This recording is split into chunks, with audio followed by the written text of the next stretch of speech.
এ কথা তুই কিভাবে চিন্তা করলি? আমার মেয়ের সাথে তোর ছেলের বিয়ে কিভাবে সম্ভব? দেখো ভাই, আমরা একই এলাকার, সবাই সবার পরিচিত। ছেলে মেয়ে বড় হলে তো এমন চিন্তা মাথায় চলেই আসে। তাছাড়া ছেলে মেয়ে আমাদের চোখের সামনেই বড় হয়েছে, ওদের পছন্দ অপছন্দ সবই আমাদের জানা। না না না না, তুই আমার মেয়ের সম্পর্কে কিছুই জানিস না। ও বাইরে থেকে পড়াশোনা করেছে, আর তোর ছেলে মসজিদের সামান্য একটা ইমাম।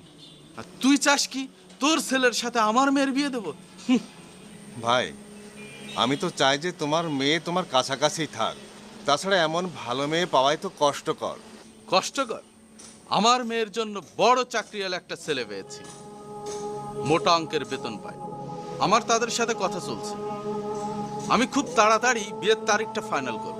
ঠিক আছে ভাই, তুমি যেহেতু সিদ্ধান্ত নিয়েই নিয়েছো, তোমার সাথে এ ব্যাপারে আর কথা বলা শোভা পায় না। কিন্তু ভাই, একটা শেষ কথা বলি, বেশি টাকাওয়ালা লোকের বাড়িতে সুখ থাকে না। এ ব্যাপারে তোর চিন্তা করা লাগবে না, আমি ওর বাপ, ওর ভালো মন্দ তোর থেকে ভালো বুঝি। দোয়া করি আল্লাহ তোমার মেয়েকে ভালো রাখুক ভাই। আমি তাহলে আসি ভাই।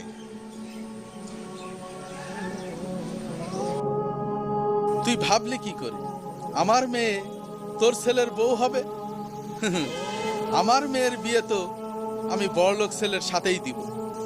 সময় হলে সবই তোরা দেখবি। কাদের সাহেবের আচরণে কষ্ট পেলেও মালেক সাহেব সেটা প্রকাশ করেননি।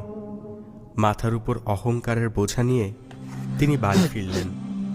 বাড়িতে মোটরসাইকেল পরিষ্কার করছিল সাদিক। মালেক সাহেবকে দেখে তার দিক এগিয়ে আসলো সে। বাবা, কোথায় গিয়েছিলেন? সকাল থেকে আপনার খোঁজ করছি, আর কাউকে তো কিছু বলেও যাননি। তোমার বড় চাচার কাছে গেছিলাম তোমার আর ইশরাতের বিয়ের কথা বলতে।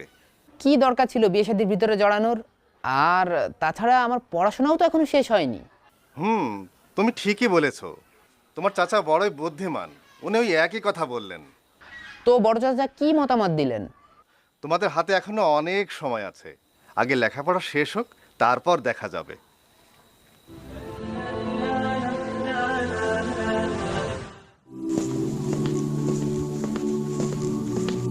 আনোয়ার, জি স্যার। বিয়ের কাজ কত দূর? সাজসজ্জার কাজ প্রায় শেষ, ফুলের অর্ডারও দিয়ে দিয়েছি। কিছুক্ষণ পরই বাবুর্চির কাছে যাব। ভেরি গুড, খেয়াল রেখো।